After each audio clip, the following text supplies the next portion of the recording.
चले जैसे आज हम चंदेरी आए हैं और ये हमारा बिल्कुल नेबरिंग डिस्ट्रिक्ट है। हाँ। तो आपको क्या लगता है यहाँ पर क्या क्या जगह घूमने लायक होंगी और क्या इसका इतिहास है, और थोड़ा सा इसके बारे में थोड़ा यार चंदेरी तो आशीष एक ऐसी जगह है जो इतिहास का एक बहुत बड़ा पन्ना है, बल्कि पूरा एक ग्रंथ लिखा जा सकता है, पूरा इतिहास है इसका। और ये कह सकते हैं कि जो बुंदेलखंड और मालवा की सीमा पे जो ये स्थान है वो ऐतिहासिक दृष्टि से इतना महत्वपूर्ण है कि तमाम किले यहाँ पर रहे हैं, लेकिन चंदेरी का किला जो कभी दूसरे के किसी के आधिपत्य में आ ही नहीं पाया, बाबर जैसे लोगों ने यहाँ पे जो विध्वंस किया, और सबसे ज्यादा जो चर्चित रहा है वो मध्यकाल का जो यहाँ पे जौहर हुआ है। बताते हैं कि 1600 छत्रानियों ने जो जौहर किया था वो सबसे खास है यहाँ पर। और जिस जगह पर अगर हम बैठे हैं, ये चंदेरी का म्यूजियम है, तो आर्कियोलॉजी का म्यूजियम जो archaeological survey of India ASI द्वारा संरक्षित है या उसके द्वारा मेंटेन किया जाता है।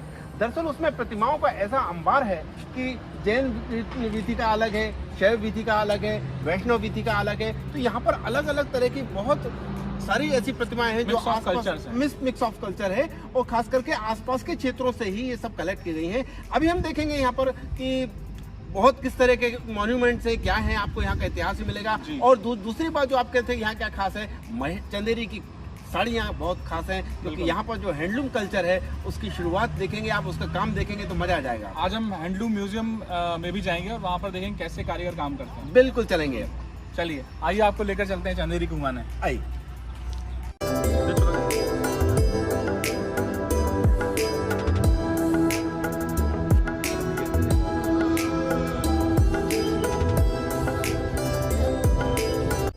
ट्वेल्थ सेंचुरी की ये तीर्थंकर की प्रतिमा है जो बूढ़ी चंदेरी से मिली है, और इसका हेड देखिए कितना सुंदर और कितना विशाल हेड है। घुंघराले बाल और खुली हुई आंखें दिखाई दे रही हैं, आधी खुली आंखें जैसी हैं। सामान्यतः तीर्थंकर की जो प्रतिमाएं होती हैं वो तपस्या के रूप में होती हैं और उनकी आंखें बंद होती हैं, लेकिन यहाँ पर जो ये प्रतिमा आप जो देख रहे हैं ये चंदेरी के में जो स्थित है, यहाँ उसका तीर्थंकर हेड जो है उसमें बहुत ही अद्भुत प्रकार का तेज इस प्रतिमा पर दिखाई दे रहा है, जैसे कि एक बोल पड़ेंगे अभी तीर्थंकर।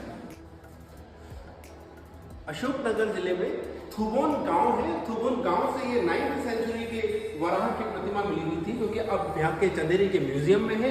आप देखते हैं यज्ञ वराह के रूप में है ये। यज्ञ वराह और नर वराह दो अलग अलग प्रकार की प्रतिमाएं होती हैं।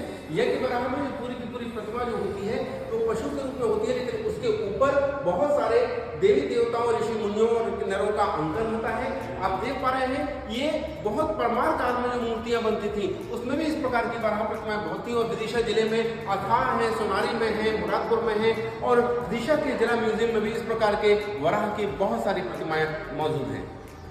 यह धन के देवता कुबेर विदिशा जिले के संग्रहालय में आपने देखा होगा 2nd सेंचुरी BC के 12 फीट ऊंची प्रतिमा है, जबकि ये छोटी प्रतिमा है, लेकिन अलग रूप में आपको यहाँ पर कुबेर दिखाई दे रहे हैं। दिक्पाल कुबेर कहा गया है, लेकिन ये धन के देवता कुबेर भी माने जाते हैं और यक्षराज भी इनको कहा जाता है। आप देख सकते हैं इनको, इनका जो केश विन्यास है बिल्कुल अलग तरह का है, जो कि 2nd सेंचुरी BC में जिस तरीके से कुबेर बनते थे या कुबेर की प्रतिमाएं बनती थी वो अलग प्रकार के केश विन्यास पगड़ी वाले कुबेर हुआ करते थे। यहाँ पे केश विन्यास अलग प्रकार का है। अलंकरण आप देख सकते हैं, 4 हाथ हैं। सामान्यतः कुबेर की जो प्रतिमाएं होती हैं वो 2 हाथ की दिखाई जाती है, यहाँ पे चतुर्भुज रूप में कुबेर दिखाई दे रहे हैं। और पहचान इनकी कुबेर के जो जिस पे वाहन पे बैठे हुए, जिस आसन पे बैठे हुए वो नीचे की तरफ को आप देख पा रहे हैं, ये धन के पात्र है, अर्थात धन के देवता इसलिए कहे जाते हैं। और इनके हाथ में नकुली मतलब धन की थैली भी यहाँ पर मौजूद है। ये चंदेरी के संग्रहालय में बूढ़ी चंदेरी से प्राप्त की गई 12वीं शताब्दी की दिक्पाल कुबेर या यक्षराज कुबेर, धन के देवता कुबेर, जो देवताओं के खजांची माने जाते हैं। चंदेरी पहुंचे हैं तो कुछ लजीज खाना भी हो जाए, इसके बाद फिर मजा आएगा फोर्ट घूमने का और यहाँ के स्मारकों को देखने का।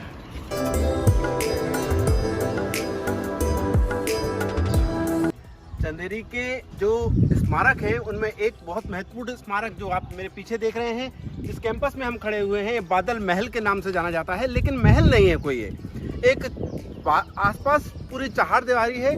आप देख सकते हैं पीछे परकोटे दिखाई दे रहे हैं, सीढ़ियां भी लगी हुई हैं, लेकिन इसमें खासियत क्या है, इसमें सबसे खास बात अगर है तो ये गेट के रूप में जो आपको ये शिल्प दिखाई दे रहा है, स्थापत्य कला को जो नमूना दिखाई दे रहा है वो है।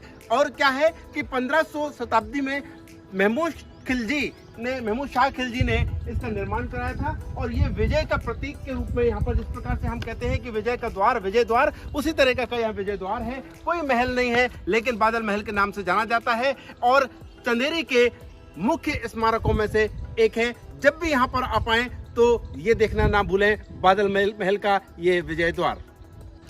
चंदेरी के बादल महल का एक और स्मारक है, बादल महल के अंदर ही है लेकिन अलग से कुछ नहीं है। आप ये देख सकते हैं कि यहाँ पर एक तलघर के अंदर भी यहाँ पर और भी ज़्यादा ऐसा लग रहा है कि यहाँ पर नीचे की बावड़ी हुआ करती थी। यहाँ पर पानी अब नहीं है लेकिन इसके बावजूद यहाँ पर देख सकते हैं नीचे की तरफ कुछ सीढ़ियाँ बनी हुई हैं और सीढ़ियों के माध्यम से यहाँ पर अंदर जाकर, नीचे की तरफ को जाकर, और हम देखेंगे कि किस तरह से बादल महल के अंदर इस प्रकार के गुप्त दरवाजे भी हुआ करते हैं या इस प्रकार के महल नुमा कुछ संरचनाएं ऐसी बनी हुई है जो कि आर्कियोलॉजी सर्वे ऑफ इंडिया ने कुछ नया भी बनाया है, इसमें नया कंस्ट्रक्शन किया है। लेकिन पुराने को संभालते हुए नए पत्थरों के जो अपभ्रंश हो रहे थे या जिस तरीके से टूट हो रहे थे, जीर्णशीर्ण हो रहे थे, उनको फिर से व्यवस्थित करने का काम किया गया है। आप ये देख सकते हैं यहाँ पर ये नीचे की तरफ कुछ सीढ़ियां हैं और यहाँ पर इसमें बावड़ी संभावित है, ऐसा आसार है कि ऐसे संकेत मिलते हैं कि यहाँ पर नीचे की तरफ को बावड़ी थी। और उस दूसरे वाले हिस्से में देखेंगे अगर हम तो वहां पर बावड़ी के स्पष्ट निशान है। लेकिन यहाँ पर भी एक तरफ तो अगर ये कह सकते हैं कि बावड़ी अगर नहीं थी यहाँ पर ये तो तलघर के लिए रास्ता हुआ करता था। मैं यहाँ पर देखने की कोशिश करूंगा कि यहाँ पर बिल्कुल बावड़ी के ही निशान है, यहाँ पर गेट बने हुए हैं नीचे की तरफ को और उसके माध्यम से पानी अंदर ही अंदर बादल महल में किस प्रकार से प्राप्त किया जा सकता था, इसकी व्यवस्था थी। और ये बादल महल के दूसरे हिस्से में है जहाँ की मैं बावड़ी आपको दिखा रहा था, उसका दूसरा हिस्सा है। मुख्य बावड़ी का हिस्सा ये हो सकता है और यहाँ पर पानी की संरचना हुआ करती थी, पानी यहाँ पर भराया करता था।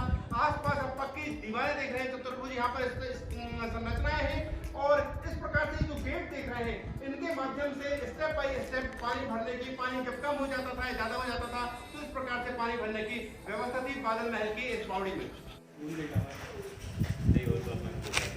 ये चंदेरी के किले का भीतरी हिस्सा और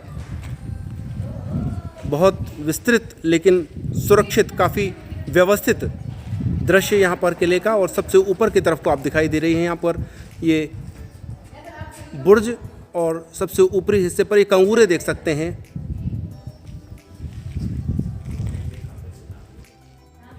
ग्यारहवीं शताब्दी का ये किला लेकिन अभी भी काफ़ी आन बान शान के साथ में यहाँ पर दिखाई देती हैं इसकी बुर्ज, दीवारें और पूरा किला।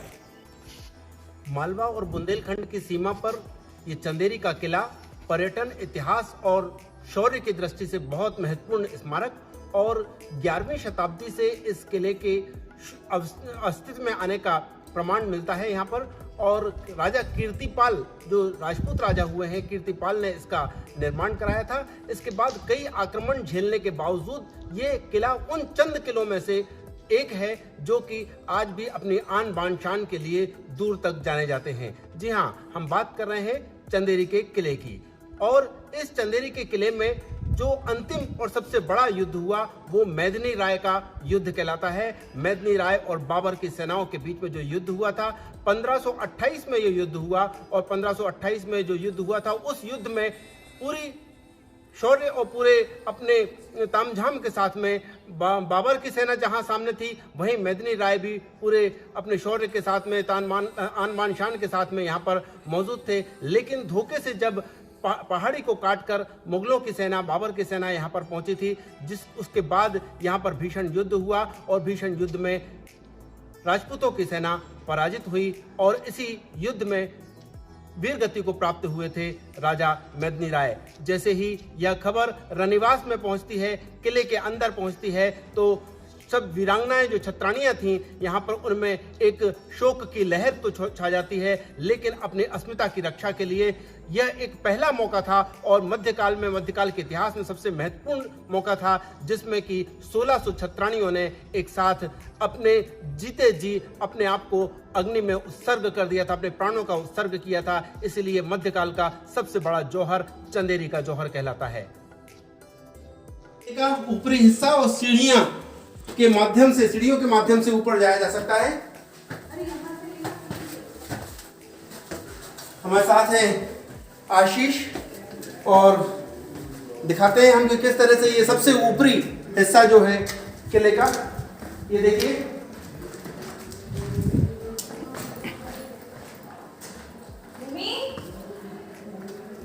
आशीष, मुझे लगता है कि ये 11वीं शताब्दी का किला होने के बावजूद भी अभी भी अपनी पूरी आन बान शान के साथ में जिस तरह से खड़ा हुआ है, वो झांसी और ग्वालियर के किले से काफ़ी कुछ समता इसमें दिखाई देती है हमें जी। और ये ऊपर की तरफ को देखेंगे,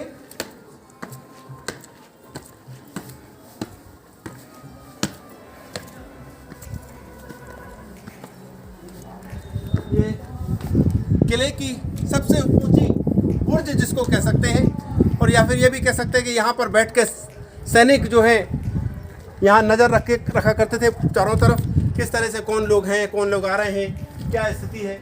और यहाँ पर एक तरह से ये जिसको मैं कहूँ आपको कि गार्ड रूम जिसको कह सकते हैं, सैनिकों के लिए जो स्थान था वो ये।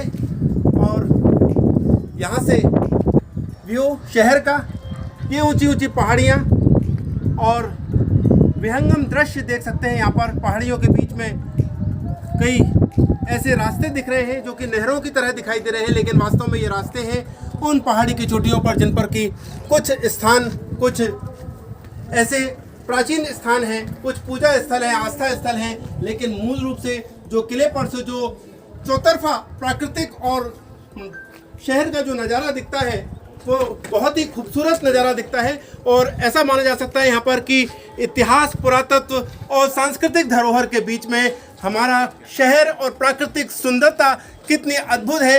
इसीलिए चंदेरी को केवल इतिहास और पर्यटन का ही नहीं बल्कि एक सामाजिक दृष्टि से भी कहा जाए और सुंदरता की दृष्टि से देखा जाए तो प्रकृति और पुरातत्व का अनूठा संगम माना जा सकता है। कीर्तिपाल राजा के द्वारा बनवाया गया ये चंदेरी का किला अभेद किले के रूप में माना जाता था, क्योंकि चौतरफा जहाँ जहाँ किले पहाड़ियों पर बसे हैं और जहाँ पहाड़ियों से चौतरफा घिरे हैं उन किलों को अभेद किला माना जाता था, और चंदेरी का किला भी ऐसे ही किलों में से एक है। लेकिन आपको बता दें कि जब बाबर की नज़र इस पर पड़ी और बाबर ने मेदिनी राय से इस किले के बदले में और भी कोई भी किला मांगने को कहा, मेदिनी राय ने इस किले को छोड़ने से इनकार कर दिया। बस यहीं से शुरू हुआ था विवाद, और बाबर और मेदिनी राय के बीच में जब युद्ध हुआ, और युद्ध होने के पहले जब बाबर को लगा कि इनसे किसी तरीके से इनको परास्त नहीं किया सकता है और इन तक पहुंचने का रास्ता नहीं है, तो जो पीछे की तरफ को जो पहाड़ी देख रहे हैं, इस पहाड़ी को काट कर और उसने एक दरवाजा बनवाया, एक रास्ता बनवाया, और उस रास्ते से फिर यहाँ पर पूरी बाबर की सेना आई हुई थी, और बाबर की सेना ने इसके बाद यहाँ पर मेदिनी राय को उनकी सेना के साथ में परास्त किया था। इसलिए कहा जाता है कि पहाड़ियों से घिरे हुए जो किले हैं वो अभेद किले हैं, लेकिन पूरे परंपरागत तरीके से युद्ध और पूरे असलो आसमान के साथ में या सामान के साथ, साजो सामान के साथ में, तोपों और हाथियों के साथ में जब बाबर की सेना ने यहाँ पर हमला किया तो मेदिनी राय उस समय कुछ नहीं कर पाए थे, और केवल अपने शौर्य के सहारे उन्होंने इस युद्ध को जीतने की कोशिश की थी। 1528 का ये वाकया है, लेकिन उसके युद्ध के हारने के बाद भी जब जौहर हुआ तो जौहर में बाबर ने जीत के बाद भी जो दृश्य देखा, उसके बाद भी उनकी आत्मा चित्कार उठी, और उसके बाद वो कभी भी इस चंदेरी के किले पर अपना आधिपत्य नहीं जमा पाए। जीतने के बावजूद वो इसमें यहाँ पर नहीं रहे, लेकिन जो उसकी आन बान शान इस किले की है वो आज भी सदियों बाद भी आज भी जो की तो दिखाई देती है। चंदेरी के इतिहास का ये जौहर स्मारक जहाँ पर कि हम मौजूद हैं, और जौहर स्मारक इतिहास के मध्यकालीन इतिहास के सबसे बड़े जौहर में से एक, जहाँ पर कि 1600 छत्राणियों ने एक साथ अपने अस्मिता की रक्षा के लिए, अपने आत्मसम्मान की रक्षा के लिए अग्निकुंड में जीते जी यहाँ पर अपने प्राण दे दिए थे। स्मारक पर 3 दृश्य देख सकते हैं आप। यहाँ पर जो युद्ध दिखाई दे रहा है, राजा मेदिनी राय और उनके सैनिकों का, राजपूत सैनिकों का मुगलों से युद्ध हुआ। और इसके बाद यहाँ पर दूसरे चित्र में आप देखेंगे, दूसरी तस्वीर में आप देखेंगे कि जब ये युद्ध में पराजय की आशंका की स्थिति बनी और बाबर की सेना जब अंदर महल में आने को, किले में आने को मालूम पड़ी कि किले में आ रही है, उस समय 1600 छत्राणियों ने मणिमाला रानी के साथ में विशाल अग्निकुंड तैयार किया और उसमें कूदकर अपने जीते जी प्राण उत्सर्ग कर दिए। और इसके बाद जो बताया गया है दृश्य, ये सिंधिया रियासत के समय पर, सिंधिया साम्राज्य के टाइम पर यहाँ पर एक स्मारक बनाया गया जिसमें बताया गया है कि यहाँ पर ये शिव का स्वर्ग में अभिषेक किया जा रहा है, शिव का पूजन किया जा रहा है। तमाम कारणों से, तमाम स्मारकों से और तमाम कारणों से यहाँ पर चंदेरी का ये किला प्रसिद्ध है, लेकिन सबसे प्रसिद्धि का मेन जो कारण है वो यहाँ पर 1600 छत्राणियों का जौहर है। वीवर ही काम, ये वीवर काम करते हैं और गिट्टी में भरने का ये जो काम, धागे को भरने का काम होता है वो इस तरीके के माध्यम से होता है।